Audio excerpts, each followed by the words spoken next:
नमस्कार। आज हम क्वांटम मैकेनिक्स के एक और महत्वपूर्ण प्रयोग डेविसन जर्मर प्रयोग के बारे में बात करेंगे, जो कि हमको डी ब्रोगली परिकल्पना का प्रायोगिक सत्यापन देता है।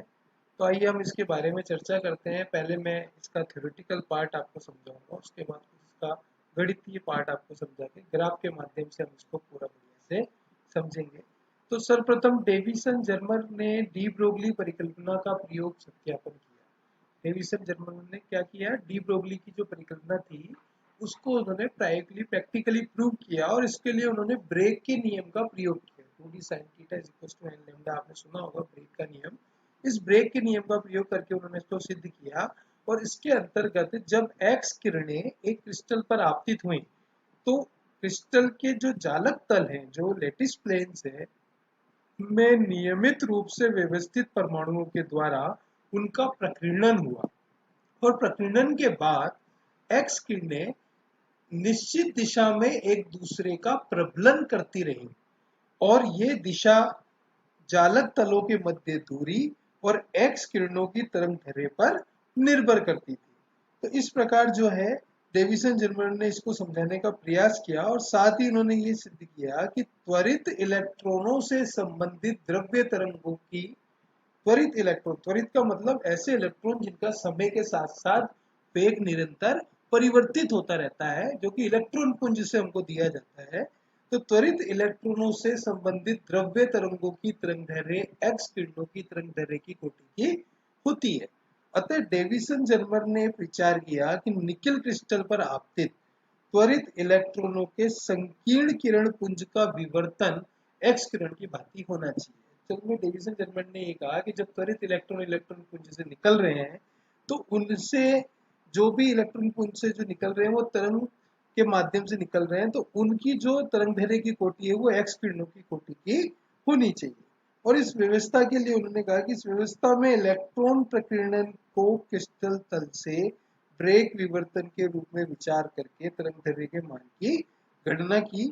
और आप इसको यहाँ से समझ सकते हैं कि किस प्रकार ये ब्रेक का जो समीकरण है, ये आप देख सकते हैं कि जालक तल आपको नजर आ रहा है किसी क्रिस्टल का, और इस पे इस प्रकार से उन्होंने किरणों को एक और दो किरणों को गिराया थीटा कोण पर, और वो वापस यहाँ से विवर्तित हो गई। तो ये जो सिस्टम है ये ब्रेक के विवर्तन का नियम है। अब हम आगे इसमें बात करें कि इस प्रयोग को उन्होंने किस तरह से किन किन कंपोनेंट्स को यूज करके किया। तो इस प्रयोग में जो मुख्यतः निश्चित विभवांतर V से त्वरित इलेक्ट्रॉन को निकालकर निकिल के क्रिस्टल पर लंबवत आपतित कराया गया। इसमें मुख्य चीज क्या थी कि निकिल के क्रिस्टल का प्रयोग किया और इलेक्ट्रॉन पुंज से उन्होंने उस पर एक लंबवत आपतन करवाया, और विवर्तित इलेक्ट्रॉन की जो तीव्रता थी उसके वितरण का अध्ययन किया। मुख्य काम जो था डेविसन जर्मर प्रयोग में वो क्या था कि एक निकिल के क्रिस्टल पर इलेक्ट्रॉन पुंज से त्वरित इलेक्ट्रॉनों को लंबवत उस पर आपतित कराया गया, और ये देखा गया कि विवर्तित इलेक्ट्रॉन की जो तीव्रता थी उसका वितरण किस प्रकार हो रहा है उसका अध्ययन किया गया। और इसके लिए मुख्यतः उन्होंने इलेक्ट्रॉन गन का प्रयोग किया, और निकिल क्रिस्टल का प्रयोग किया, और संसूचक का प्रयोग किया। तो आइए हम सबसे पहले बात करते हैं इस प्रयोग के इलेक्ट्रॉन गन वाले भाग पर। तो आप ये डायग्राम को समझने की कोशिश कीजिए कि ये कोई फिलामेंट एफ है जिसमें से इलेक्ट्रॉन गन की भांति व्यवहार कर रहा है, और इसमें से इलेक्ट्रॉन पुंज निकल रहा है। तो इलेक्ट्रॉन पुंज इसमें से निकला और निकिल के क्रिस्टल पर लंबवत आपतित हुआ, और यहाँ से फाई कोण पर विवर्तित होते हुए इस तरह से आयनन कक्ष में चला गया। आयनन कक्ष में एक इलेक्ट्रोमीटर लगा हुआ है, और आयनन कक्ष में ये अलग अलग फाई के हिसाब से इसका मान नोट कर लिया जा रहा है। तो आइए हम बात करते हैं इलेक्ट्रॉन गन के बारे में। तो तप्त फिलामेंट से तपायनिक उत्सर्जन के द्वारा प्राप्त इलेक्ट्रॉनों को निश्चित विभवांतर V द्वारा त्वरित किया जाता है, और कई स्लिटों से गुजार कर इन्हें एक संकीर्ण किरण पुंज के रूप में प्राप्त किया जाता है। तो ये हमने जो काम किया ये इलेक्ट्रॉन गन का बारे में बताया आपको। अब बात करते हैं निकिल क्रिस्टल की। तो इलेक्ट्रॉन गन से प्राप्त इलेक्ट्रॉन पुंज को जब निकिल क्रिस्टल पर आपतित करते हैं तो निकिल क्रिस्टल के जालक बिंदुओं के कारण ये क्रिस्टल ग्रेटिंग की भांति व्यवहार दर्शाता है। जैसे कि हमने पहले ग्रेटिंग को पढ़ा हुआ है विवर्तन वाले चैप्टर के अंदर, तो हमने उसमें वही बताया था कि हम एक कांच की पट्टिका होती है जिसमें 15,000 लाइनें 1 इंच के अंदर खिंची हुई रहती है, और प्रत्येक जो लाइन है वो एक, तो क्रिस्टल ग्रेटिंग की भांति ये व्यवहार करता है। अब हम बात करते हैं संसूचक की। संसूचक में क्या होता है कि ये एक प्रकार का आयनन कक्ष होता है। आयनन कक्ष जिसमें धनात्मक और ऋणात्मक दोनों आवेश उत्पन्न रहते हैं, एक आयनन कक्ष होता है। आयनन कक्ष में विवर्तित इलेक्ट्रॉनों के द्वारा गैस आयनाइज्ड हो जाती है। यानी कि जो आप यहाँ से देखिए डायग्राम से कि जो यहाँ से लंबवत इलेक्ट्रॉन गन से निकल क्रिस्टल पर गिरा और यहाँ से जो विवर्तित पुंज गई, ये विवर्तित पुंज अंदर जाके इस आयनन कक्ष के अंदर जो गैस उत्पन्न है उसका आयनीकरण कर देती है। और ये आयनन कक्ष होता है। आयनन कक्ष में विवर्तित इलेक्ट्रॉनों के द्वारा गैस आयनित हो जाती है और उत्पन्न आयनों की संख्या विवर्तित इलेक्ट्रॉन पुंज की तीव्रता पर निर्भर करती है। बहुत इंपॉर्टेंट बात मैं कह रहा हूं कि उत्पन्न आयनों की संख्या, जैसे गैस का आयनीकरण हो गया तो उस स्थिति में आयनों की संख्या जो है वो विवर्तित इलेक्ट्रॉन की तीव्रता पर निर्भर करती है। तीव्रता जितनी अधिक होगी गैस का आयनन उतना ज्यादा होगा। तो संसूचक को अंशांकित वृत्ताकार स्केल पर घुमाकर आपतित किरण पुंज और विवर्तित पुंज के मध्य कोणीय स्थिति को हम ज्ञात करते हैं। और ये पूर्ण उपकरण जो है निर्वातित कक्ष में रखा जाता है। सारा का सारा एक्सपेरिमेंट जो है वो किसमें रहता है, वैक्यूम ट्यूब के अंदर होता है।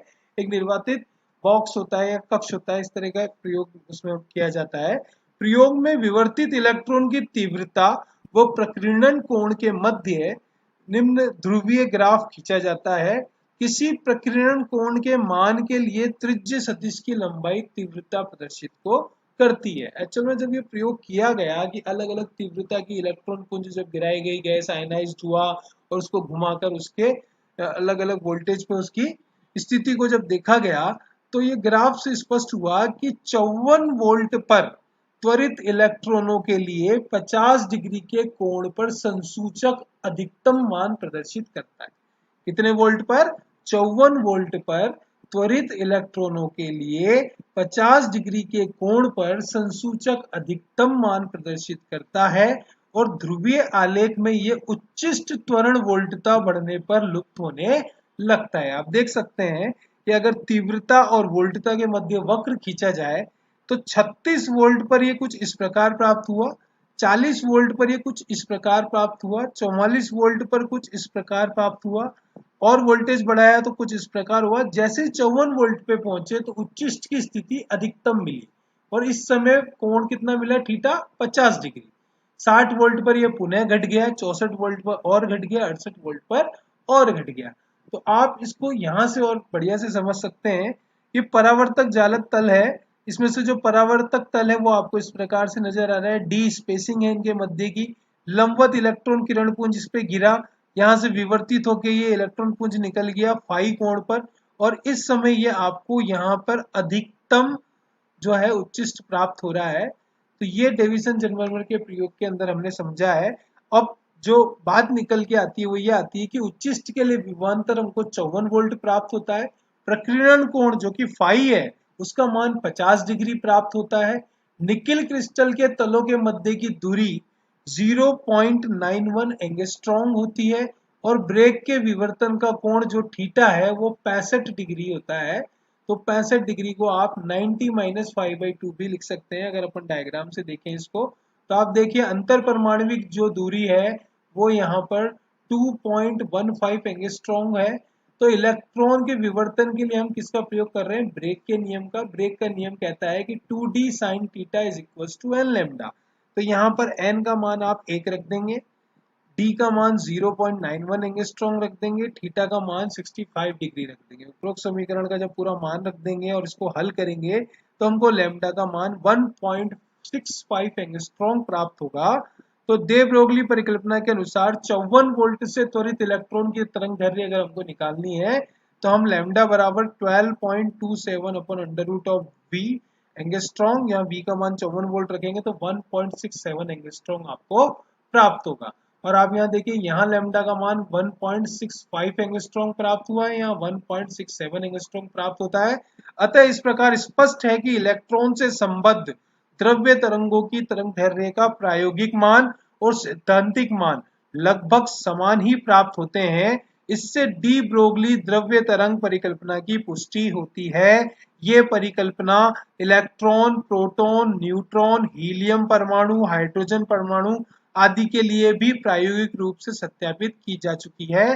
द्रव्य तरंग प्रायोगिक रूप से सत्यापित की जा चुकी है। द्रव्य तरंग परिकल्पना एक व्यापक परिकल्पना है जो सभी द्रव्य कणों पर लागू होती है। तो इस प्रकार ये परीक्षाओं में पूछा जाता है, तो आप इस प्रकार इसको डेविसन जर्मर के प्रयोग को समझा सकते हैं। आइए हम एक न्यूमेरिकल पे ध्यान देते हैं।